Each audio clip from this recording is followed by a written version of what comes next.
इस वक्त हम मौजूद हैं दिल्ली के सिंघू बॉर्डर पर। हमारे साथ बात करने के लिए मौजूद हैं कुछ लोग। जिस तरीके से किसान प्रदर्शन चलते हुए 40 दिन से ज़्यादा हो गए और मोदी सरकार अपनी जिद पर अड़ी हुई है कि वो कानून वापस नहीं लेगी। आज भी किसानों और सरकार के बीच में जो मीटिंग थी, अभी उस पर कुछ नतीजा शायद नहीं आया है। सर, आप क्या कहना चाहेंगे? जिस तरीके से आप लोगों का प्रदर्शन जारी है, 40 दिन से ज़्यादा हो गया और सरकार भी अपनी जिद पर अड़ी हुई, इसके बारे में क्या कहेंगे? हम एक तो इस आपके चैनल का हम धन्यवाद करते हैं जो कि आप हमारे मतलब बात को आगे बढ़ा रहे हैं, दिखा रहे हैं, और जो गोदी मीडिया है वो नहीं दिखा रही है। ये बहुत ही आपने अच्छा कदम उठाया, आपका धन्यवाद। मैं सतपाल सिंह चौहान फ्रॉम हरियाणा। मैं ये कहना चाहूँगा, जो सरकार ने जितना पूरा देश भारत के लोगों के साथ देश है, जब लोगों की बात जो सरकार ना सुने वो निकम्मी सरकार है, उसको सुननी चाहिए। बहुत टाइम हो चुका है, 60 से ऊपर आज यहाँ पर लोगों ने शहादतें दे दी हैं, लेकिन यहाँ से वापस नहीं जाएंगे जब तक किसी ये काले कानून तीनों वापस नहीं होंगे, तब तक यहाँ से किसान वापस नहीं जाएगा। और मोदी सरकार को शर्म आनी चाहिए। ऐसा इतिहास ऐसा बन चुका है, ये आज तक मेरी एज 61 वर्ष हो गई है, लेकिन हमने ऐसा आंदोलन कभी नहीं देखा, क्योंकि इतना बड़ा अत्याचारी कोई प्रधानमंत्री आज तक नहीं आया। ऐसे प्रधानमंत्री को फौरन, अगर वो थोड़ी सी भी इंसानियत है, थोड़ी सी भी इंसानियत है उसमें, उसको फौरन इस्तीफा दे देना चाहिए और इस्तीफा देकर कुर्सी को खाली कर देना चाहिए। यह कुर्सी के लायक नहीं है। ये सरकार ऐसी है, आरएसएस का जो ये आरएसएस का बंदा है, आरएसएस की बीजेपी है, और आरएसएस का एजेंडा है इस देश में अराजकता फैलाना। और वो अराजकता आज हमारे देश में छात्र रोड पर है, बच्चे रोड पर हैं, किसान रोड पर है और मजदूर रोड पर है। तो ये देखिए, महिलाएं रोड पर हैं। जो जिन छात्राओं को स्कूल कॉलेज में होना चाहिए वो आज रोड पर हैं। हमारी बहनें, माताएं रात को इतनी ठंड में यहाँ पर वक्त गुजार रहे हैं, लेकिन मोदी का तो कोई परिवार नहीं है। ये आरएसएस के लोग, ये जितना मोदी है, ना मोदी का परिवार, ना योगी का परिवार, ना खट्टर का परिवार, ये ना जाने इस देश के साथ क्या करना चाहते हैं।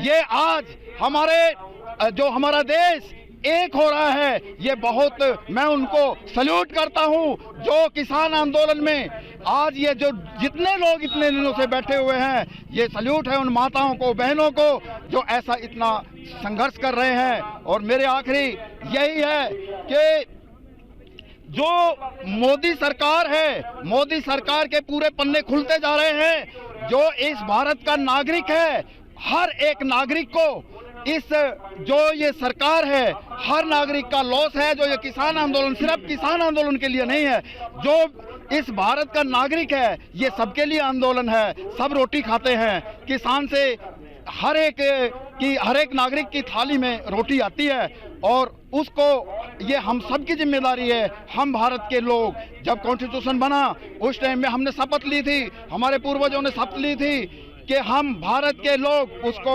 एक्सेप्ट करते हैं, लेकिन जो संविधान का उल्लंघन कर रहे हैं वो देशद्रोही है। और जो अकॉर्डिंग कॉन्स्टिट्यूशन किसानों की जो प्रदर्शन कर रहे हैं वो देश के गद्दार हैं। ये देखो, इनमें कोई गद्दार है? ये सब लोग इस देश के किसान हैं। वो कुछ लोग जो भी मोदी सरकार का विरोध करेगा, जो भी मोदी सरकार की गलत नीतियों के खिलाफ बोलेगा, चाहे वो स्टूडेंट हो, महिला हो, बच्चियां हो, या कोई भी मजदूर हो या किसान हो, ये मोदी सरकार और आरएसएस की सरकार सबसे पहले उनको देशद्रोही साबित करने की कोशिश करती है। जबकि पूरा इतिहास आरएसएस का और बीजेपी का जानता है कि सबसे बड़े देशद्रोही मोदी और योगी और ये आरएसएस के मोहन भागवत, ये देशद्रोही है। मुझे पहले प्रधानमंत्री जी से लेके पंडित जवाहरलाल नेहरू जी से लेके मनमोहन सिंह जी तक, मेरे को किसी प्रधानमंत्री से कोई एक पैसे की गिरा शुकवा नहीं है। मुझे नहीं, इंदिरा गांधी से भी मेरे को नहीं है। जो बात बताऊं साहब, मुझे इंदिरा गांधी से भी नहीं है। और ठीक है, वो उसने जो किया उसको उसकी सजा मिली, जो उसने किया उसको उसकी सजा मिली। मेरे को केवल नरेंद्र मोदी से इतनी बहुत ही ज्यादा सख्त वो है कि वो बोलता है कि देश का युवा पकोड़े तलेगा। देश का युवा पकोड़े तलेगा, ठीक है साहब, हम पकोड़े भी तल लेते हैं। लोगों के रेप हुए नहीं बोलता है, इतनी बड़ी बड़ी दुर्घटनाएं हुई, मोदी जी के मुंह से एक शब्द नहीं निकलता है। और निकलता है कब? जब एक प्राइवेट कंपनी, कोई निजी सरकारी कंपनी नहीं है, एक प्राइवेट कंपनी का थोड़ा सा नुकसान होता है उनके टावरों को, तो भाई साहब बोल पड़ते हैं कि ये साहब ऐसा नहीं होना चाहिए। दूसरी बात ये है कि ये बोलता है कि युवा पकोड़े तले। जितने भी पढ़े लिखे लोग किसी प्रधानमंत्री के पास जाते हैं अपना पुरस्कार लेने के लिए, तो वो प्रधानमंत्री क्या बोलता है? बेटा आयुष्मान भव, यशस्वी भव, कि आप इस देश का उद्धार करोगे, आपको इस देश को आपकी जरूरत है।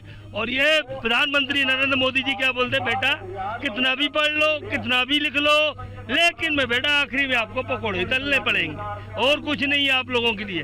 कितनी अच्छी डिग्रियां ले लो, खाओगे तुम धक्के और पकोड़े ही तलोगे। और दूसरी बात ये, और ये साहब ये जो इतना बड़ा आंदोलन चल रहा है, जय जवान और जय किसान का, ये नारा किसने दिया था? हमारे दूसरे नंबर प्रधानमंत्री लाल बहादुर शास्त्री जी ने दिया था।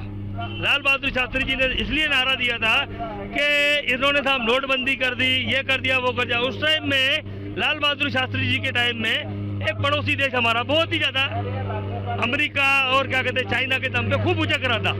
तो हमारे देश के प्रधानमंत्री लाल बहादुर शास्त्री जी ने बोला कि यार हमारी 40-50 करोड़ आबादी है, लेकिन हम कुछ नहीं कर सकते।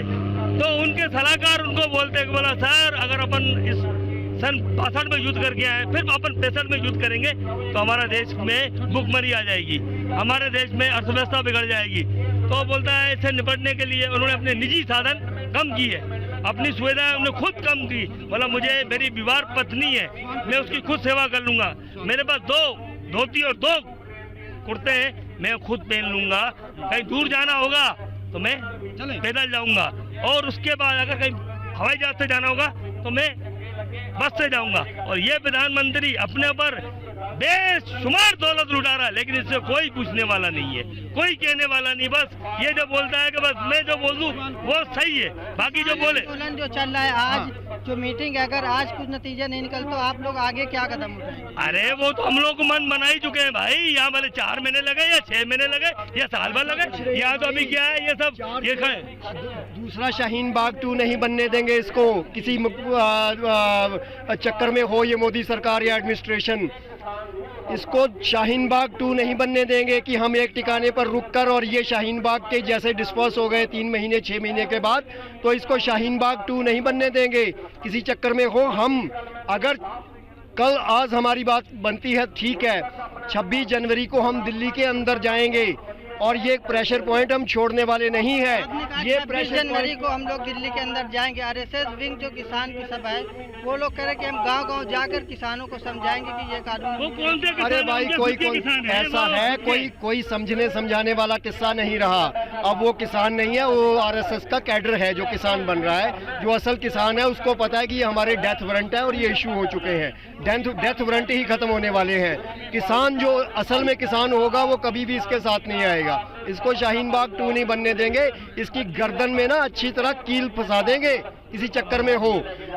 26 को दिल्ली और इससे आगे का प्रोग्राम जो और भी सख्त देंगे हम। शाहीन बाग 2 नहीं बनने देंगे। ये सोचता हो कि इसको लटका के मैं डिस्पर्स कर दूंगा, ये किसान है और पंजाब से आए किसान है, छोड़ने वाले नहीं है। ये हमारा तो इतिहास कलंकित हो जाएगा। हमने 18 बार दिल्ली जीतकर छोड़ी है, अगर हम यहाँ से वापस मुड़ते हैं तो अपने जो जिन्होंने जीतकर छोड़ी है उनको कलंकित करके जाएंगे।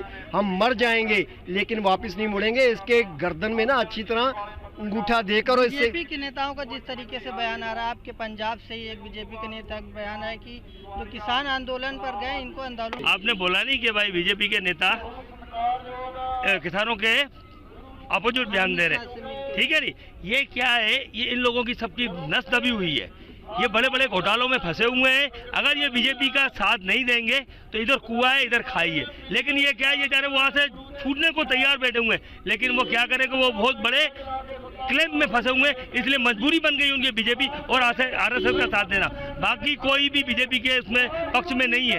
ये केवल क्या मोदी अमित शाह की ही सरकार है, बाकी अन्यथा कोई नहीं है। पीछे से कोई भी अगर आता है, उमा जी को कहाँ गायब कर दिया मालूम नहीं है, लाल कृष्ण आडवाणी को कहाँ गायब कर दिया मालूम नहीं है। जो इनकी बात मानेगा वो इनके साथ रहेगा। यानी कि अंग्रेजों के टाइम में क्या होता था कि हमारे पढ़े लिखे लोग जब अंग्रेजों से नौकरी मांगने जाते थे तो वो लोग क्या बोलते थे, बोला अपना वफादारी का परिचय दो, अपनी वफादारी का परिचय दो। वफादारी का परिचय वो कैसे देते थे कि भैया हमारा कहीं क्रांतिकारियों का आंदोलन चल रहा हो या कुछ ऐसी कोई गतिविधि जिसको आज़ाद करने के लिए हो रही हो, तो वो लोग वहाँ जाके मुखबरियाँ करते थे, वहाँ जाके लोगों को बताते थे कि साहब यहाँ ऐसा हो रहा है, तो इसलिए उन लोगों को वहाँ नौकरी मिलती थी। अभी बीजेपी और बीजेपी का आईटी सेल क्या कर रहा है, बस यही कर रहा है कि बस कहाँ कुछ गलत मिल जाए उसको और जाके वो बता दें उनको और वो वाहवाही लूट ले। अब ऐसा नहीं होने वाला। मीडिया में अक्सर क्या होता है कि अपने 4-6 लोगों को आगे बिठा देते हैं और मोदी जी ने कुछ बोल दिया या योगी जी ने कुछ बोल दिया, बीजेपी जिंदाबाद। अब ये सब पूरी दुनिया को मालूम चल गया है। अभी ये प्रोपेगेंडा नहीं चलने वाला है। अब फेस टू फेस बात होगी, जो भी होगी बिल्कुल फेस टू फेस बात होगी। अब ये मत सोचो, बिल्कुल 100% हटना था। क्या जनता है, ये लोकतंत्र है। अगर ये लोकतंत्र की बात नहीं सुनेंगे तो वो सरकार नहीं रहती है। ये एक सेकंड जी, मनमोहन सिंह के टाइम में ये बिल आया था, लेकिन उसमें सुषमा स्वराज जी ने बोला था, बोला आड़तिया किसान का एक एटीएम कार्ड होता है। और वही सब चीजें अगर यहाँ कोई दूसरा आदमी बोलता है तो बोलते के बाद ये केवल सिखों का आंदोलन है, एंटी नेशनल लोगों का आंदोलन है। ये क्या बात है? ये बात समझ में आ रही है किसी को? हजम हो रही है? कौन सा एंटी नेशनल घूम रहा है, कौन सा आतंकवादी घूम रहा है? यानी कोई सरदार तुम्हारा आतंकवादी, तो फिर हमारी इतनी सारी कुर्बानियां वो सब मिटा दो। इतिहास में तो इतनी सारी कुर्बानियां है, वो सब हमारी मिटा दो, वो हमको मिटा दो। वो हमारी जितनी जो बॉर्डर पे हमारे इतने जवान शहीद हो रहे हैं, उनकी शहादत को मिटा दो आप, उनको मिटा दो आप। क्या कहाँ हमको मिटाओगे? अगर पूरे वर्ल्ड के अंदर, पूरे हिंदुस्तान के अंदर अगर एक सर्वे करवाया जाए कि सिख कौन कौन सी भाषाएं बोल सकता है, तो मैं समझता हूँ जितनी भी पूरे वर्ल्ड से लेके इंडिया में भाषाएं, सिख सब भाषा बोल सकता है। सिख सब जगह मिलेगा आपको, ये नहीं है। हिंदू राष्ट्र की बात करते हैं। अरे यार, ये ऐसा कभी हुआ है क्या? मेरी बात सुनो, घुटना हमेशा पेट की बात करता है, हिंदू राष्ट्र की बात करता है। मैं खालिस्तान की अभी बात करूंगा तो अभी एंटी नेशनल बता दिया जाऊंगा, अभी मेरे ऊपर ठप्पा लगा दिया जाएगा। मैं खालिस्तानी हूँ, मैं मानता हूँ मैं खालिस्तानी हूँ, लेकिन खालिस्तानी का जो प्रोपेगेंडा है, मैं अपने घर छोड़कर आया हूँ। यहाँ पर सिर्फ किसान मुद्दे और किसान मुद्दे की बात करता हूँ। खालिस्तानी होना कोई गुनाह नहीं है। खालिस्तानी की ये जो मूवमेंट है, ये हमारे दिमाग में कहाँ से आई? हमारे साथ इतना जुल्म जहर हुआ तो हम खालिस्तानी हुए, हम खालिस्तानी हुए। हम तो अपना कंट्री अलग मांगना क्यों शुरू किया? इसलिए मांगना शुरू किया कि हमारे साथ इतना जुल्म हुआ। उस जुल्म के रिटालिएशन में हमने खालिस्तान का नारा लगाया। तो क्या करते? लेकिन यहाँ पर हम किसान मुद्दे के ऊपर हैं तो किसान मुद्दे के ऊपर ही रहेंगे। यहाँ पर CMP के तहत इकट्ठे हुए हैं, that is common minimum programme. We are under here in the common minimum programme. हम कोई यहाँ खालिस्तानी नहीं है। अगर हिंदू राष्ट्र की बात करते हैं तो उनको सराहा जाता है, उनको प्रशंसा की जाती है। यदि हम यहीं से खालिस्तान का नारा लगा देंगे तो अभी गोदी मीडिया आ जाएगा। ये क्या बात हुई? बराबर का हक दीजिए ना। तो जब हम बराबर के शहरी नहीं तो हम इस कंट्री के साथ रहें क्या रहें इस कंट्री के साथ, जब हम बराबर के, हमारे हक ही नहीं, बराबर के हकूक़ ही नहीं। माइनॉरिटीज़ को ऐसे दबाया जाता है जैसे बात ही कोई नहीं है। माइनॉरिटीज़ की कौन बात करता है? आज सिख परेशान है, मुस्लिम परेशान है। इसके लिए ये क्या कर रहा है? CAA-NRC में what he has done for CAA-NRC, उसको शाहीन बाग 2 बना के छोड़ दिया उसने, शाहीन बाग बना दिया। अगर ये सोचता है कि हम यहाँ पर इसको ऐसे ही डिस्पर्स हो जाएंगे तो ऐसा होने वाले नहीं है। ये तो अब हो सकता है कि वेपनाइज स्ट्रीम भी निकलेगी इसमें से। अगर नहीं मानेगा तो इसके गले में अंगूठा भी देंगे और 1984 याद करवा देंगे इसको, किसी चक्कर में हो ये।